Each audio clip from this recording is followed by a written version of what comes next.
what you want. I call it messing with the kid. Now the kid plays hot, and hot don't pay. I say what I mean what I say. Yeah, yeah. Tell me what you did. You call it what you want. I call it messing with the kid.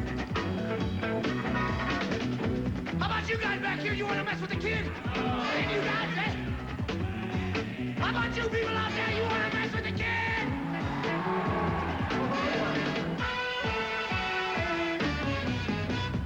Oh, hit well, left field. This ball is out of here. Grand slam home run for Gary Carter. Gary Carter matching Coleman's speed with his equipment on. I love it. You call it what you want. I call it messing with the kid.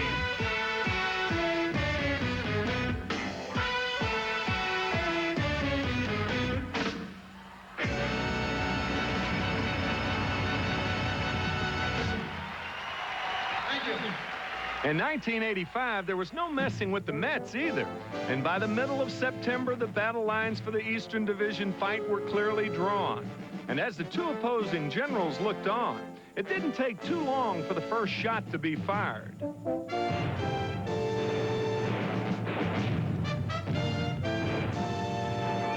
If this was going to be a war, then the Mets were clearly not about to back down as Howard Johnson led the first assault. It's going, gone, goodbye. A grand slam home run. Johnson's first inning blast came on the heels of the George Foster skirmish and gave the Mets a lead they never relinquished. But while it looked to many that the Cardinals had indeed been laid to rest, there turned out to be plenty of fight left in the Redbirds as John Tudor pitched a shutout the next night to beat the Mets 1-0. But the next day, the Mets doubled their assault. Led by Darryl Strawberry, the Mets jumped out to a quick 6-0 lead.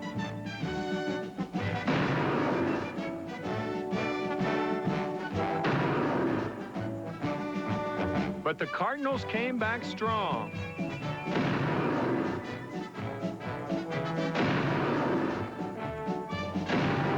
Finally, in the ninth, Willie McGee tied the game at 6. But as Davy Johnson looked on in the bottom of the inning, Keith Hernandez came up with Mookie Wilson on second. Base hit left field. Here comes Wilson.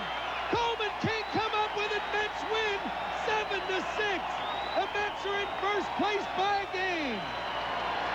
Unfortunately for the Mets, their short lead over the Cards proved to be short-lived, as St. Louis won 14 of its next 16 games to take a 3-game lead over the Mets with just 6 games to play. But 3 of those games were with the Cardinals in St. Louis, where the Mets faced the unenviable task of sweeping the Cards at home. The 95 wins the Mets had up to this point were virtually meaningless. One more loss and they were through. It's like a World Series atmosphere, to say the least. These teams playing for all the marbles. You'll see that throughout the course of this series. In the series' first game, all eyes were on pitchers Ron Darling and John Tudor, and both were more than ready to meet the challenge. Especially Darling, who just might have saved the best game of his life for the biggest game of his life.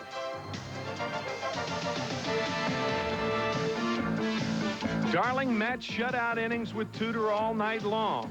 And when they both finally called it a night, Davy Johnson brought out his big gun. The Mets have hit 36 home runs in the last 34 games, and they could use one tonight. Oh, baby, that one is way out of here. The Mets lead it 1-0 in the 11th inning as Darryl Strawberry crushes one. Strawberry's titanic home run propelled the Mets to a 1-0 win. But the fight wasn't over just yet. The next night, Dwight Gooden was his typical self, keeping the Cardinals off balance most of the evening as the Mets took a seemingly safe lead over St. Louis going into the bottom half of the 9th inning. And now the bases loaded with Tommy Herr, the batter, and Tommy Herr with 108 runs batted in on the season. A two-base hit, and McGee could score the tying run. Here we go again to the pressure. Fastball line to Backman, and the Mets win it. 2 down and 1 to go. The Mets were now just a win away from tying up the pennant race.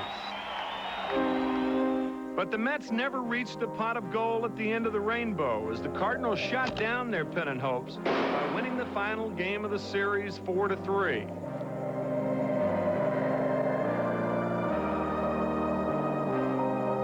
Still, the Mets obviously had nothing to be ashamed of in St. Louis. Never once did they give up. Never once did they surrender. And that spirit of defiance was recognized by the Shea Stadium fans on the next to last day of the year, when the Mets were saluted, even as their pennant dreams ended. Normally not a moving situation, but these fans on their feet. Well, that's great to see. Gotta love it. How many standing ovations do you see when a team's eliminated? The next day, the Mets saluted their 2.75 million fans for setting an all-time New York City team attendance record, recognizing just how much their support meant to this fine young team. A fitting conclusion to a year filled with memories that will last forever.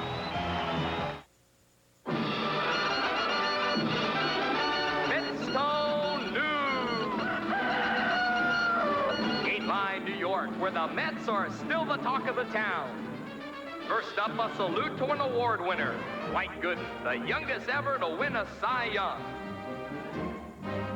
And in '86, he'll have some help from pitcher Bob Ojeda, who comes to New York from Boston.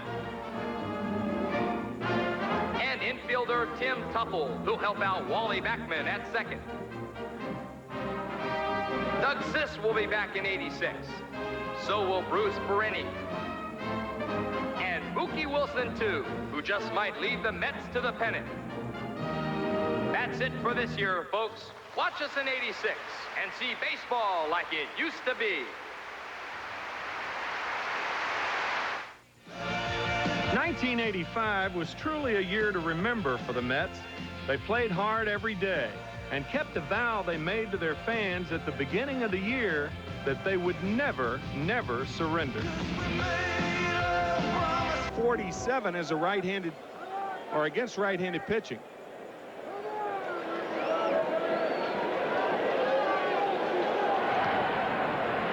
Dykstra, 21 stolen bases. Not the threat Raines is, but certainly a threat.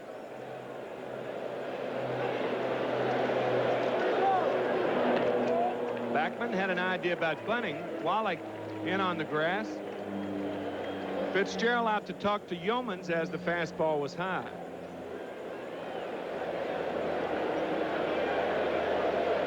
Bend your back, stay on top. Nice and easy now. It's like a broken record. But those are generic terms that catchers tell pitchers. Sometimes you can't think anything else to say. Probably don't worry too much about the guy at first base now. Don't forget your hitter. Yeah. And all of those things he didn't even think about until you said it. He fouls it back 1-1.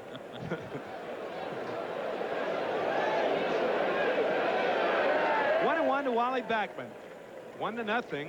Montreal on top. Keith Hernandez on deck. Yeomans over his last 10 ball games has thrown a 1-hitter, a 2-hitter, and a 3-hitter. And he's won 10 of his last 13 decisions, Timmy. Strike on the corner, 1-2. Duke Snyder was saying if it wasn't for Yeomans in his position in the pitching staff, he doesn't know what would have happened with the Expos during the month of July. He said he was their stellar performer all through the month. Guys, the Expos have won only 4 games out of 15 since the All-Star break. Fastball is low. The Mets, on the other hand, have won 7 of 14. But while playing 700 or 500 balls, 7-7, they have picked up 2.5 games on the Expos in the process. 2-2. Pretty good career average, huh? Wally batting .400 against Montreal this year, 8 for 20. Then Between him and Lenny Dykstra, I don't know of any club in baseball who have had two guys who have gotten on more consistently. There goes Dykstra. Fastball is low. The throw safe at second base. An example of what you were talking about. Here you're going to see the 22nd stolen base for Lenny Dykstra. He's only been thrown out 5 times. And Fitzgerald's throw way high and late. You see Lenny gets a good jump. And this time he kind of slides early enough. Sometimes he really slides too late. And I think everyone's concerned that he's going to really hurt his hands a little bit. Even that's a little bit late. Logical concern. We've seen him many times sliding right on that bag. Backman does the job. A 2-hopper to Foley at second. Dykstra moves to third. 1 away. Fine job by Wally Backman. The little things in baseball are the things that win ball games. There's a fastball out over the plate. Wally Backman pulls the ball to give Lenny Dykstra a chance to be on third base with less than 2 outs. And a sacrifice fly from Keith Hernandez can score him. Darryl Strawberry getting some lumber. Davy Johnson looking on. And Keith Hernandez, the batter, batting .286. Keith has struggled heavily against the Montreal Expos, Tim. He's only had 2 hits and 25 at-bats this year.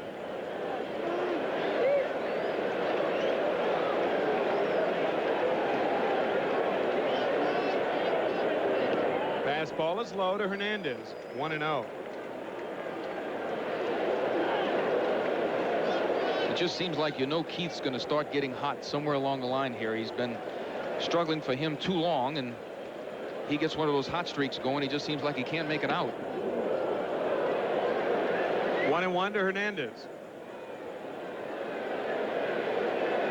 Got out of the gate in a hurry this year. In April and May, he was batting .338, challenging the leader in the National League for the batting crown.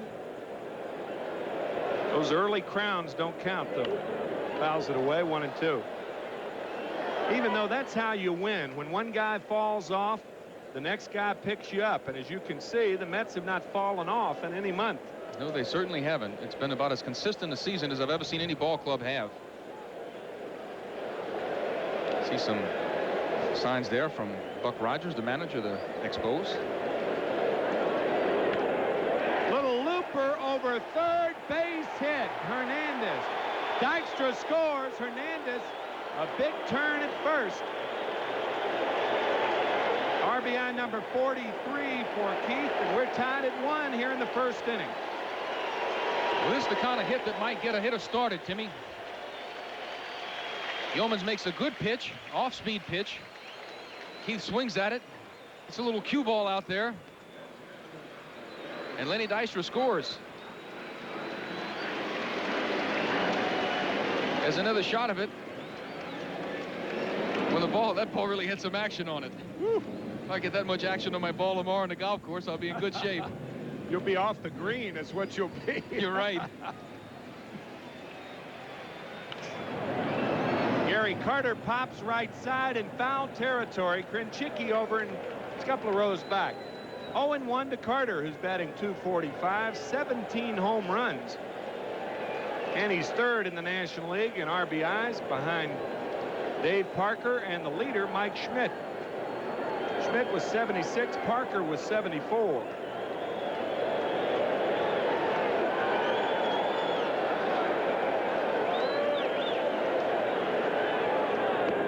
One and one.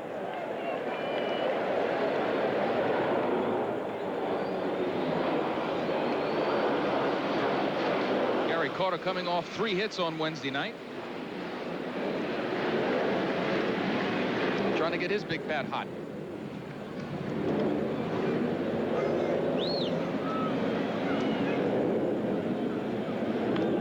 Fouls another one away. 1-2. It's funny this year, Tim. Gary does not seem like he has had one of those real hot streaks of his so far this year. And they have 73 RBIs without seeing him go through one of those dominating periods. It bodes well for what kind of second half he can have. I mean, if he really puts together one of his home run streaks that he has not done so far this year, he could put some really big numbers on the board. There's a young man. When you look at him, you think of big numbers. Darryl Strawberry, as Carter goes down on strikes. strikeout number 1 for Floyd Yeomans. And there are 2 outs with the batter Strawberry. Yeomans makes a fine pitch here. Fastball down and in. It's one of those pitches when you're hitting, you just got to take the lumber back. He beat you.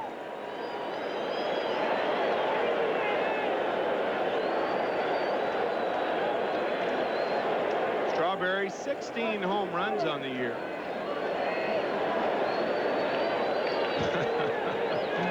Kojak lives. 0-1. Of course, that's in reference to Darrell's new hairdo, or as we said earlier, lack thereof.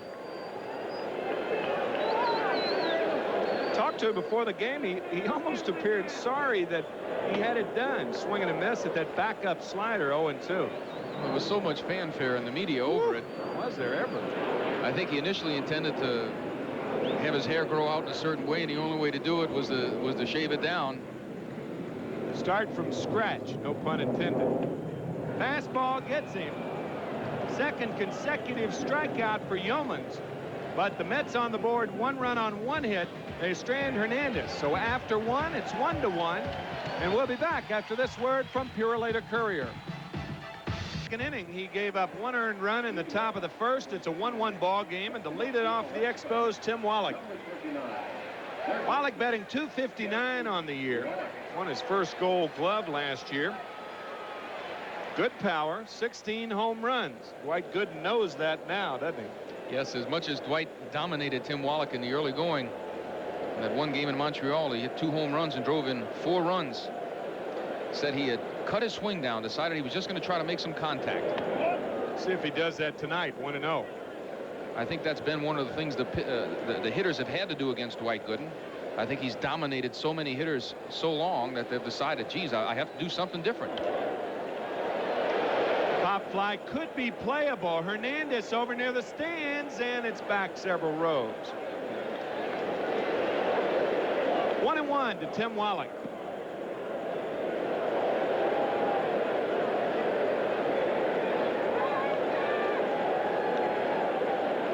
Those 2 hits and 4 RBIs brought Tim Wallach's record against Dwight Gooden to 3 for 24 with 2 home runs and 5 RBIs. So you can see prior to that one game, he really struggled against Dwight Gooden, and Dwight Gooden struck him out a lot. He was 1 for 19 and had struck out 12 times. His first 19 at bats. He fouls this one back, 1-2.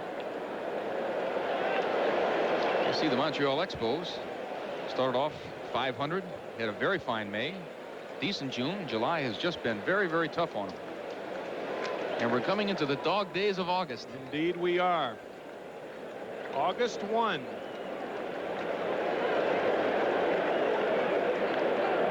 And so did Gooden.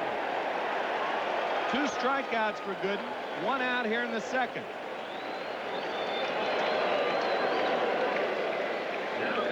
See Dwight Gooden over the top. Good fastball coming back. Tim Wallach could not handle that pitch. He was trying to handle the whole plate, trying to protect inside, it looked like. You do that with 2 strikes? You never did. No, I tried to protect outside. I'd let them try to jam me if they wanted. If you're getting jammed, you have a chance to hit the ball. If you're looking inside and they throw, especially a Dwight Gooden fastball outside, you're just beat. And that's what happened there. Wayne Krenchicki has done his share of beating on Dwight Gooden. He's 8 for 19 lifetime. He's hit him well. Fouls it back, 1-1. 8 for 19, 421 average. He has not hit a home run against Dwight. He has 1 RBI. And since Andres Galarraga has been on a disabled list, Krenchicki has been playing first base on a regular basis. The last 5 ball games, Krenchicki was telling me that he's had a hit his first time up, and that's been it. 1 for 2, 1 for 3, 1 for 4, which will keep you where you are, but when you bat to 250, no way to rise, right? Well, especially when you get that first hit in the ball game, you always feel like this is going to be my night. I'm going to have a good one. And when you don't get another hit, it is very disappointing. Yeah, it is. Slightly open stance, 1-2 to Wayne. He has certainly changed his stance a few times during the course of his career. Curveball fouled away. So we'll do it again. Krenchicki from Trenton, New Jersey, right down the road. The older I got, Tim, in my years in baseball, the more I tried to get up on the plate, and I did open my stance. I tried to angle. I wasn't so open, but I tried to angle so my hips would be very, very free to get out of there. What do you mean angle? Well, instead of, you see how his feet are on the ground down here? I was kind of like that with my feet, except I really didn't open my stance like he did. Got him with a fastball on the corner. Strikeout number 3, 3 in a row for Gooden. 2 outs here in the second. Here's another good fastball by Dwight Gooden. This one going away from the hitter. And some pitches like the Dwight Gooden of old. Let me see if I understand that. In other words, your hips were open, but your feet were almost closed, or at least straight away. Is that correct? I actually, Timmy, just angled my body differently. I kept almost the same stance. I just faced the pitcher a little bit differently. I didn't change the position of my feet. I just made it easier and gave my hips a freer chance of popping open, because when you start moving up and in, they're going to try to jam you. Here's Mike Fitzgerald.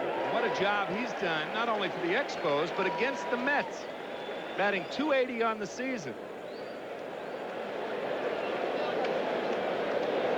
Against the Mets, he's 10 for 19 on the year. He has been wailing on New York pitching. 1-1. And Timmy, Mike Fitzgerald has just gotten back in the lineup on Wednesday, too. His knee has been giving him trouble. He missed some games from it. And just got, as I said, back into the lineup on Wednesday night. And I guess he felt like the New York Mets were coming to town, or they were coming to New York, and he swung the bat so well he wanted in there. 1-1 to Mike Fitzgerald, who homered in his first major league at-bat. At the time, he was the 48th player to do so. And earlier this year, Will Clark of the San Francisco Giants became the 53rd player to homer in his first major league at-bat. 2-1 to Fitzgerald.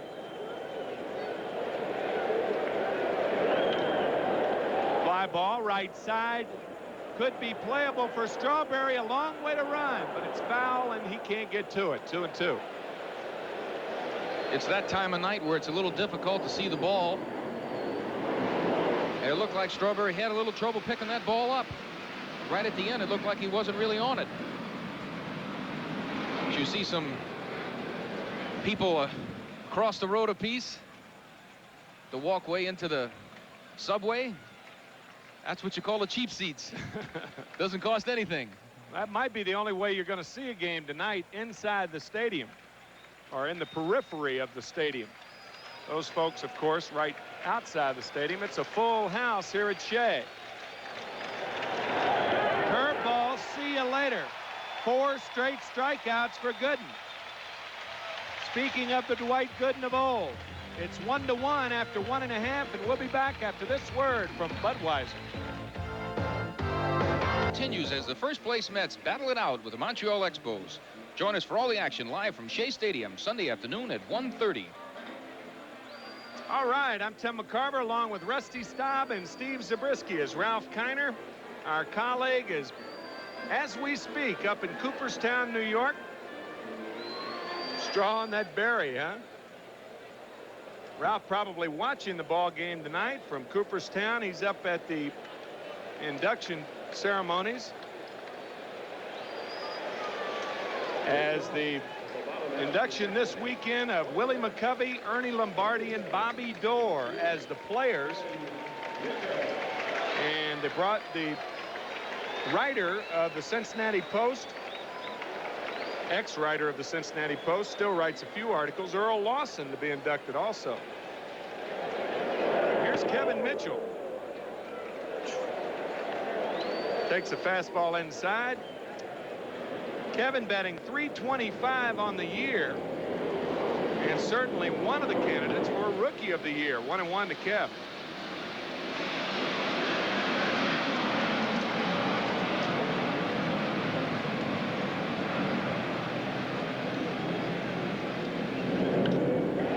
Line drive hard to right. Dawson back. He can't get to it. Mitchell will have at least a double. He's going to try for 3. Dawson can't pick it up, and Mitchell's at third with nobody out. They're probably going to call this a double with an error on Andre Dawson. He had a little trouble picking that ball up, Tim. And here's Kevin Mitchell. Just been hot all year long. He just put a top hand on that ball. Andre Dawson didn't know which way to go. Now he's going to try to pick it up. He's going to miss it. He dropped that ball, and Kevin Mitchell goes on to third base. He got all turned around and just missed that ball. You got to look at it. You got to pick. You can't pick it up without looking at it. It's going to be a hit all the way, but I concur, Russ. I think it should be a double and an error. Kevin Mitchell with his first major league triple. And the batter, Ray Knight. It's a 1-1 ball game, bottom of the second inning. That slider fouled away, 0-1. Ray has struggled against the Montreal Expos himself, Tim. He's only had 2 hits and 13 at-bats. He has driven in 1 run, but seems as of late to feel more comfortable at the plate. At least he says he does. Went through a little trying period, one of those searching periods we've all had. Good fastball. 0-2 to Ray Knight.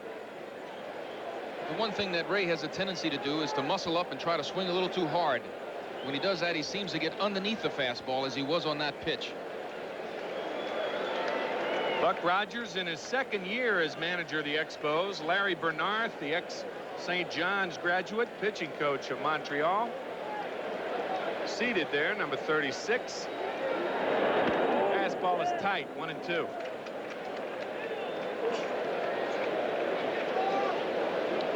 Last year, Yeomans was 7-3 at Jacksonville, 3-2 at Indianapolis, and 4-3 for Montreal.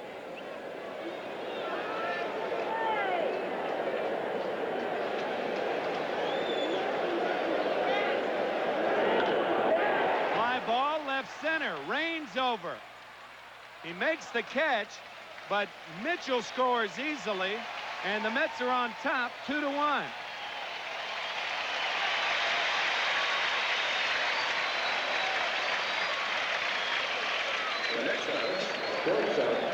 You're going to see a fine piece of hitting here by Ray Knight. That's a tough pitch, down and in. Ray Knight being more of a high ball hitter than anything else. I think he did a real fine job making contact and driving that run in. And even though there were no outs, Rafael Santana batting 176, so that was really a key job by Knight to get that run in from third. Not that Santana's not going to do it, but the odds go down because Rafi's been struggling at the plate, even though recently he's been hitting better. And also the outfield is going to be able to challenge Rafael Santana a little more than they will Ray Knight. Plays shallow, right? More shallow. 0-2 to Santana. The Mets have the lead. The Expos with 1 in the first. New York tied it in their half of the first. And the RBI by Knight to score Mitchell after he had triple puts the Mets on top. 1-2 to Santana. Rafael Santana is looking for his first hit of the year against the Montreal Expos right now. He has not had a hit in 11 trips to the plate.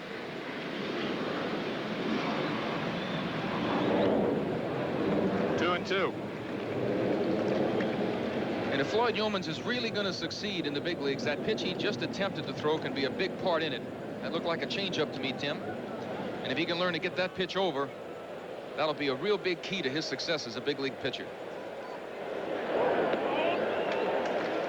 I think the one pitcher in the big leagues that has proved that is Mario Soto. Although Mario Soto has struggled this last year and a half, I think no one more than him proved that coming up with a good changeup can be the biggest difference in whether you're going to succeed or not succeed in the big leagues.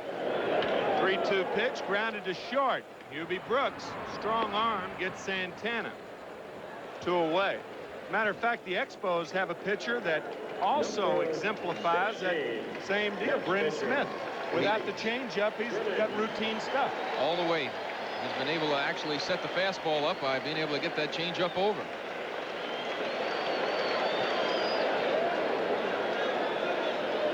Dwight Gooden batting .085 on the year. 1 extra base hit, that a triple. Lines to right. Dawson's there, however. And Yeomans gets his old battery mate, or I should say pitching mate, same rotation. Mets score 1 on 1 hit. Nobody left here in the second after 2. It's 2-1 New York. We'll be back after this word from Lincoln Mercury. If you're shopping for a new car, you could race around town looking for a low finance rate, or run yourself ragged trying to find a cash back offer. Dwight Gooden has struck out 4 in a row, given up 1 hit and 1 run. Tim Raines led off the game with a walk, and he scored on a sacrifice fly by Andre Dawson. 2 other minor league players involved in that trade also. 0-1 to Tom Foley. Yes, it was Larry Sorensen and Skeeter Barnes, Tim. Tom Foley's season did not open well in spring training. Roger McDowell, with an errant toss, broke his wrist. That was at Jack Russell Stadium in Clearwater, Florida.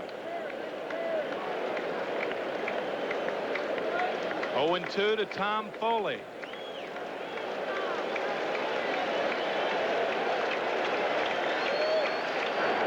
Fastball misses, 1-2. Well, I'll tell you, I like what I see tonight in Dwight Gooden, Tim. I don't know what they've been doing and how they've been working on him, but he certainly looks just outstanding tonight.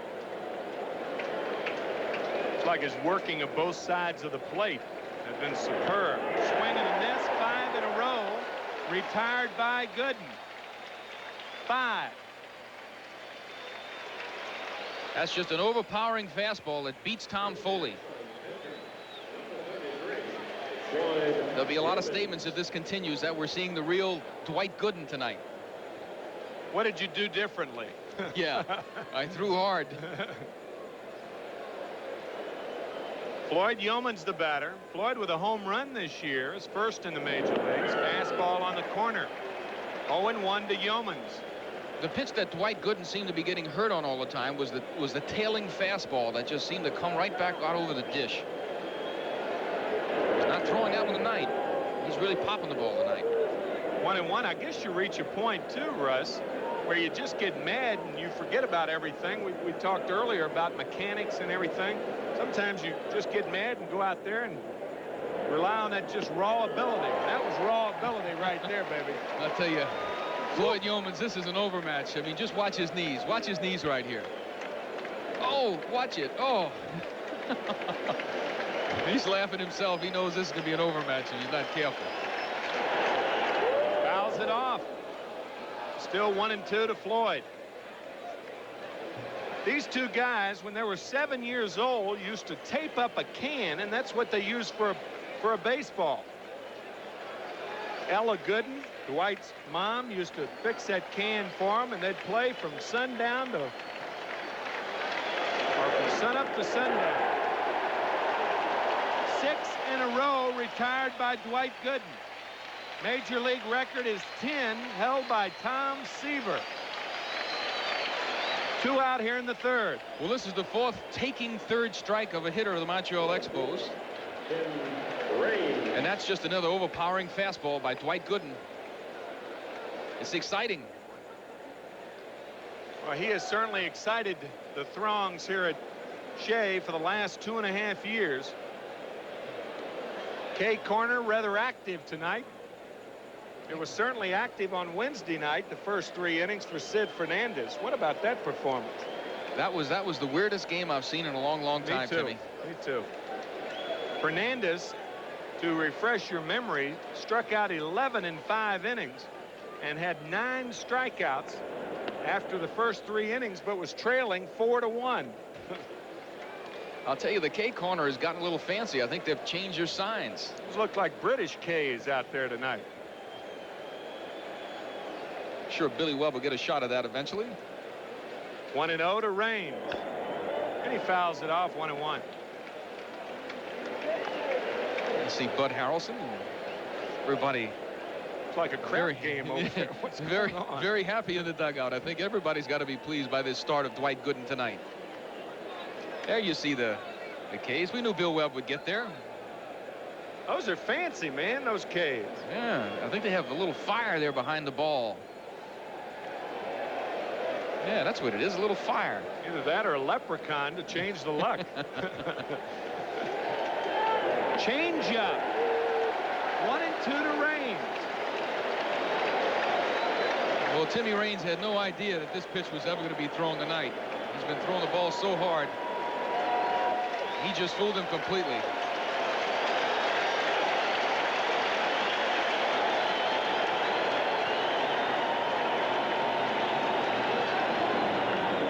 Fouls it off.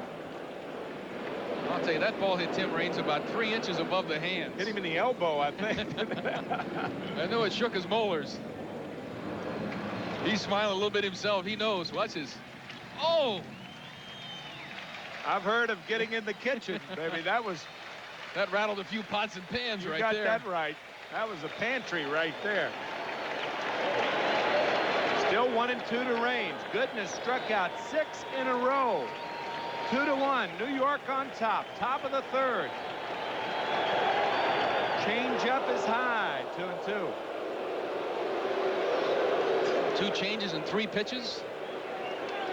Obviously facing one of the finer hitters in baseball, Timmy Raines. Quite good and pulling out all the stops. His whole arsenal.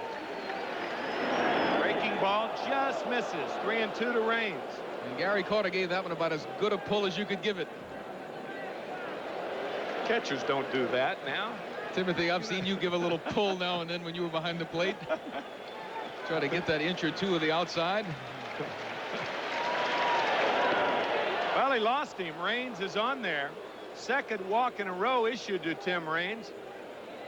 Dwight had struck out 6 in a row since the sacrifice fly by Dawson in the first. And here's Mitch Webster. Since Raines didn't run the first time with 2 out, a 1-run ball game, I would think he'd be inclined to go on the first pitch this time. Yeah, sometimes you just don't understand why Tim Raines is so nonchalant over there. You know, you feel like he should be running and he doesn't. And he's not. Line drive, base hit, right field. Raines will go to third. Strawberry throws to third. Not anywhere near in time. So Webster with his second straight hit, neither was hit real well. But Okay, a hit here's nonetheless. Excuse me, Russ. No, this is a throw that should not take place, truthfully, Tim. There's no way he's going to get. You can see how far Raines is in safe. The only thing that can happen with a throw like that is that you can make a bad throw and wind up having the ball go by the third baseman and a run scoring and somebody else go. In that situation, the ball should just go to second base. You know, Darryl has a lot of, I mean, he has an outstanding arm and probably has as much desire to throw anybody out as he can. Mm-hmm. But in that situation, you can't let your desires get in the way of what's correct. That's well put. Andre Dawson, the batter, sacrifice flying an RBI his first time up.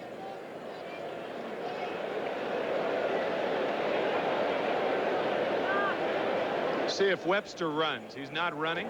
Fastball outside. It's certainly different with Carter throwing now if Webster does decide to run with Raines on third and 2 out. First time it was first and third and nobody out. So Raines wouldn't have taken a chance to come home. Now he might. We'll see.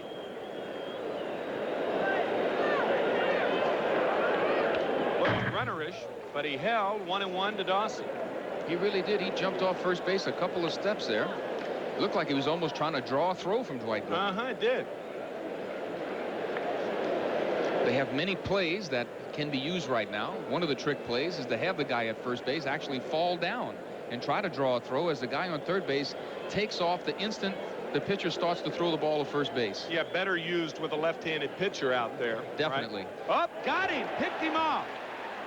The throw to second, safe. The throw home. Out. 2 former teammates.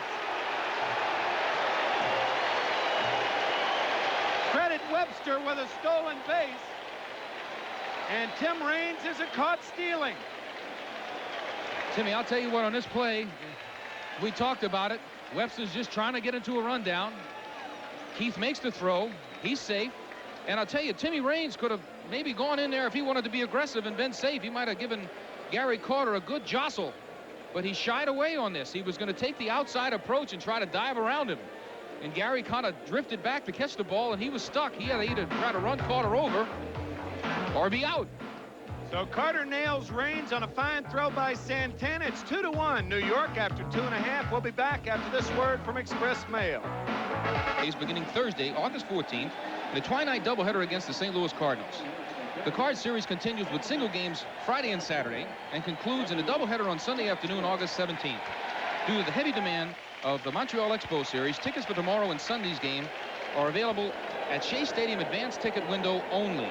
For all other Met games, tickets can be purchased at all Ticketron outlets, Shea Stadium's advanced ticket window, or by calling 718-507-TIXX. All right, Russ, and Lynn Dykstra leads it off for the Mets here in the third inning. Lenny walked, stole a base, scored a run. Back in the first, line drive, foul. Ball hit very sharply.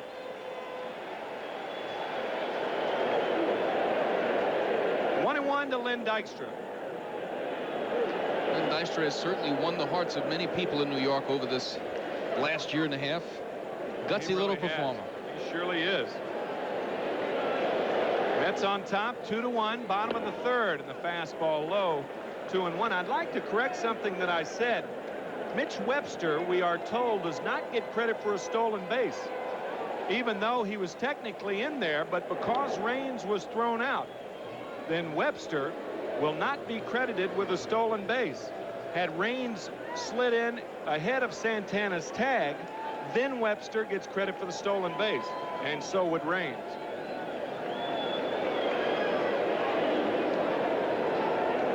That went 1-3-6-2 for the put out of Raines. Change up is low, 3-2.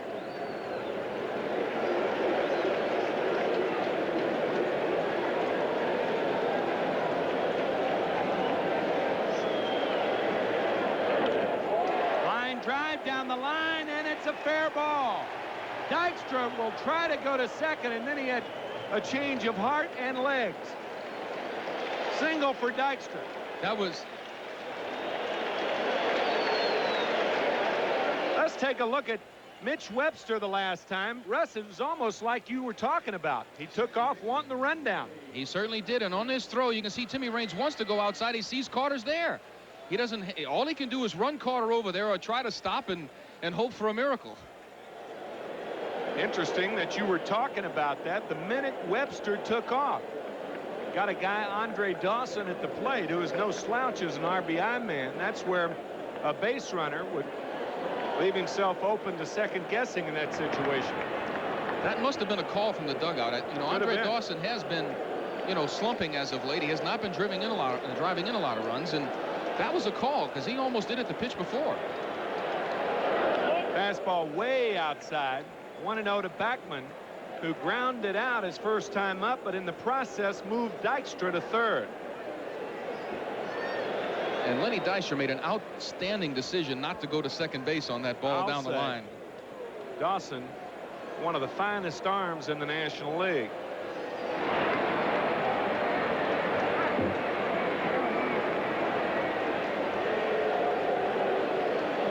Yeomans is not a rookie.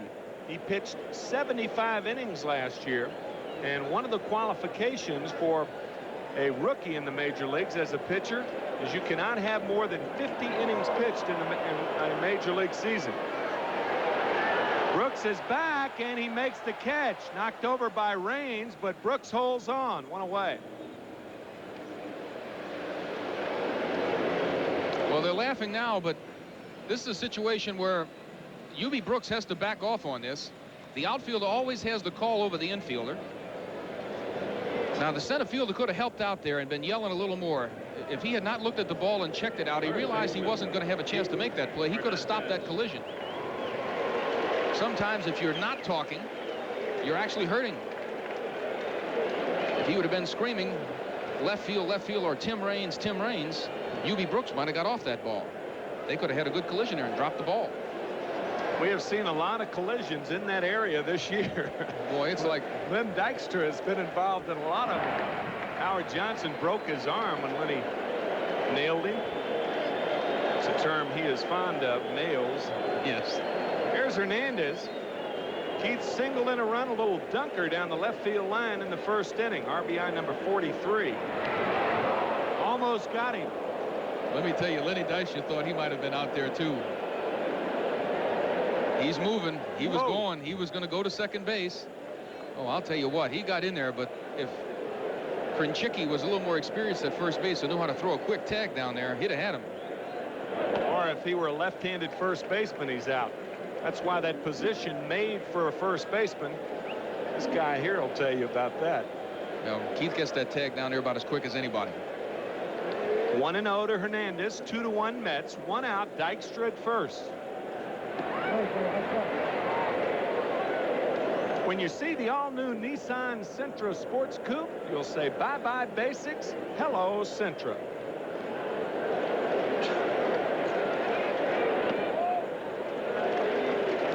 To Hernandez. Tim McCarver along with Rusty Staub and Steve Zabriskie. Steve joins Rusty in the 4th inning. Ralph Kiner up in Cooperstown, as he is every year about this time of year. Induction of the Hall of Fame inductees. Popped up in the infield, easy play for Krinchicki. And he makes the catch. Dykstra back. Fitzgerald coming behind Dykstra. Interesting little play. Lenny almost got too far off. 2 outs. Good aggressive play by Mike Fitzgerald. You'll watch it now. You see he's kind of going down the line there.